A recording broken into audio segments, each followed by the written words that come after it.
If you only know Cristiano Ronaldo as the six-pack football robot who eats broccoli for fun and does 100 sit-ups before breakfast, you might think the man was born doing cryotherapy and protein shakes. But what if I told you this disciplined, image-obsessed, don't-touch-my-hair megastar used to be the life of the party? Yes, once upon a time, Cristiano Ronaldo partied like he was auditioning to be the sixth member of the Jersey Shore. This is the story of Cristiano Ronaldo's wild party days at Manchester United, back when he had blonde streaks, diamond earrings, and zero idea how to wear jeans. Grab your hair gel, flex in the mirror, and let's go back to the era when CR7 was still CR trying to impress. It's 2003. Sir Alex Ferguson signs an 18-year-old kid from Sporting Lisbon with legs like spaghetti and confidence like Conor McGregor. The first thing Cristiano did after arriving in Manchester? Buy a mirror. A full-length one. Probably 6 feet tall, gold frame, blessed by Zeus himself. Legend says Ronaldo used to check himself out every 15 minutes, even during training. Rio Ferdinand once said, "The guy used to walk past the mirror, stop, wink and go, 'Beautiful, no?'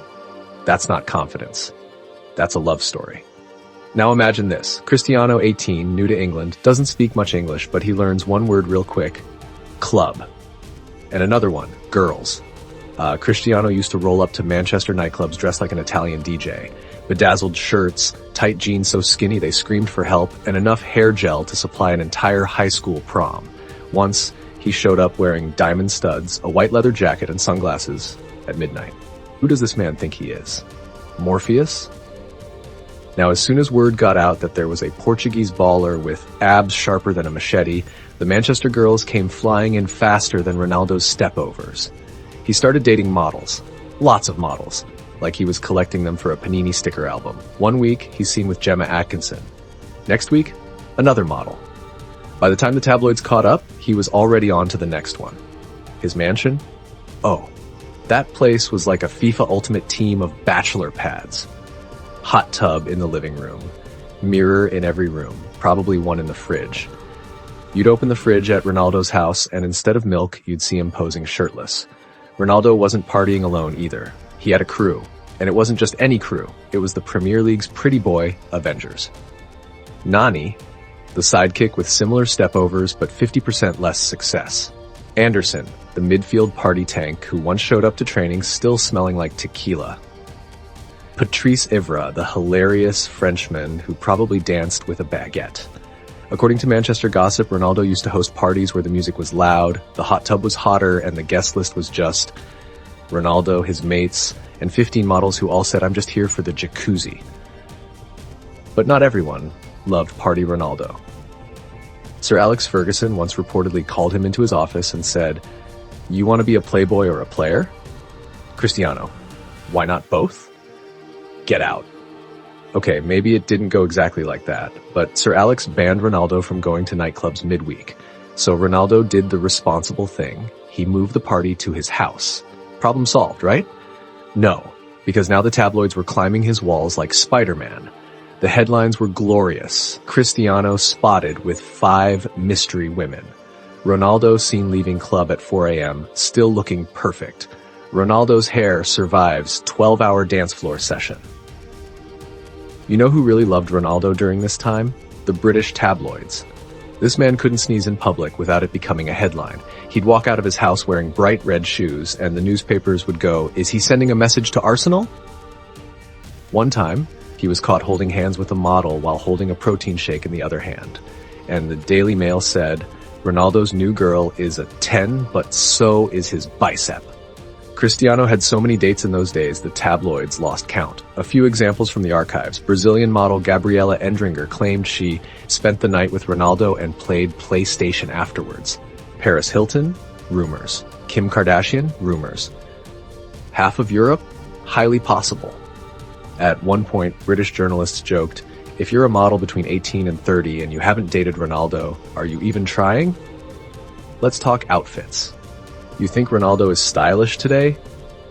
The 2000s were a crime scene. He used to wear boot-cut jeans with rhinestones, belts with oversized CR buckles, and shirts so tight they had to be surgically removed.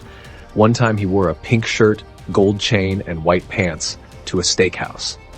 The chef was like, "Sir, Are you here to eat or to perform reggaeton? Now eventually the partying slowed down. He became the beast we know today, obsessed with sleep cycles, hydration, and turning down birthday cake. But those party days, they never truly disappeared. They just got compressed into the core memory folder of Cristiano Ronaldo's mind, right between first goal for Manchester United and how to apply hair gel like a champion. See, Ronaldo didn't kill the party boy. He just put him in a cage, locked the door, and threw the key somewhere behind his cryo chamber.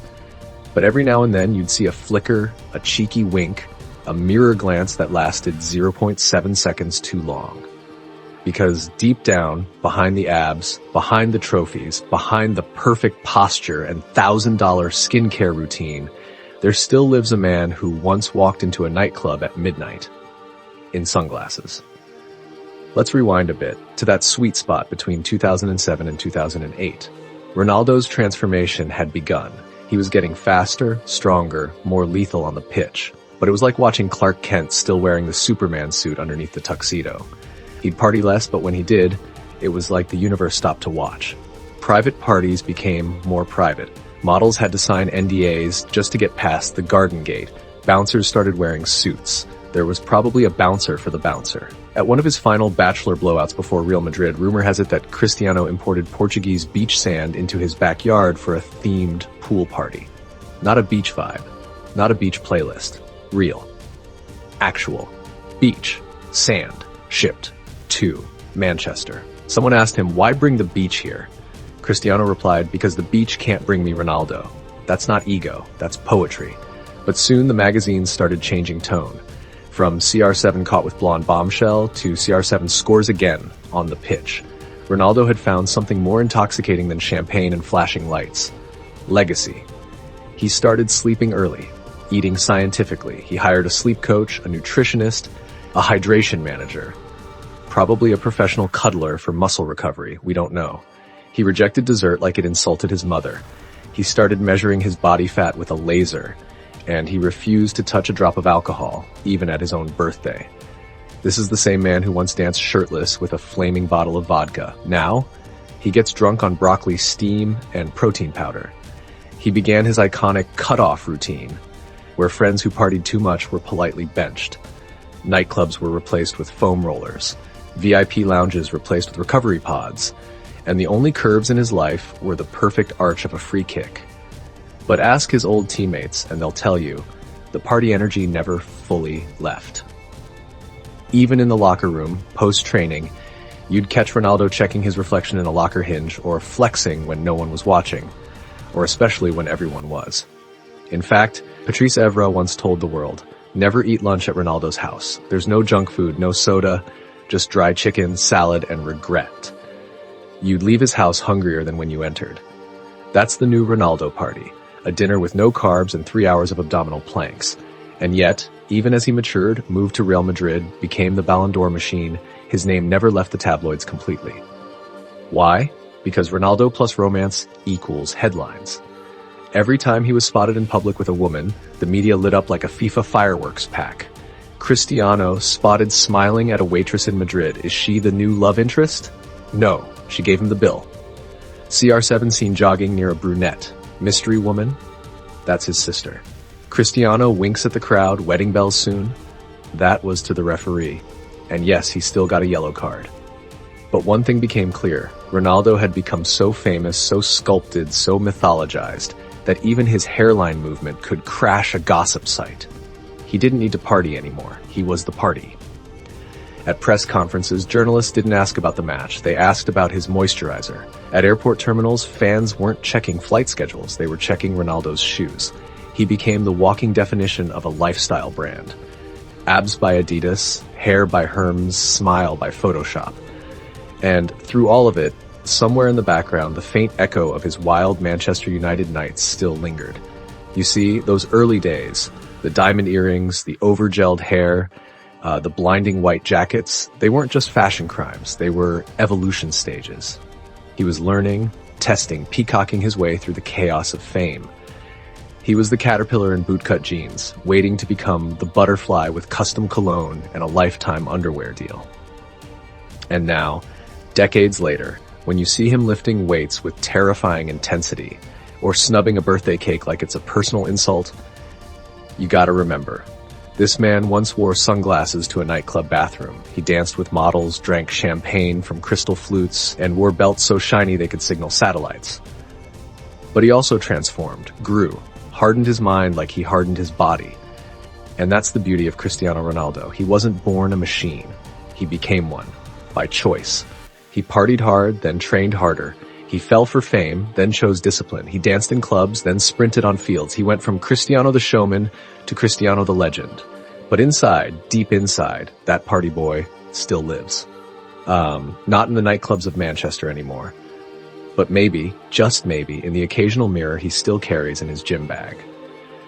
So the next time you see Ronaldo score a goal, rip off his shirt and flex like a Greek statue sculpted by Instagram filters, know this. That celebration, that smirk, that flex, that's not just for the goal.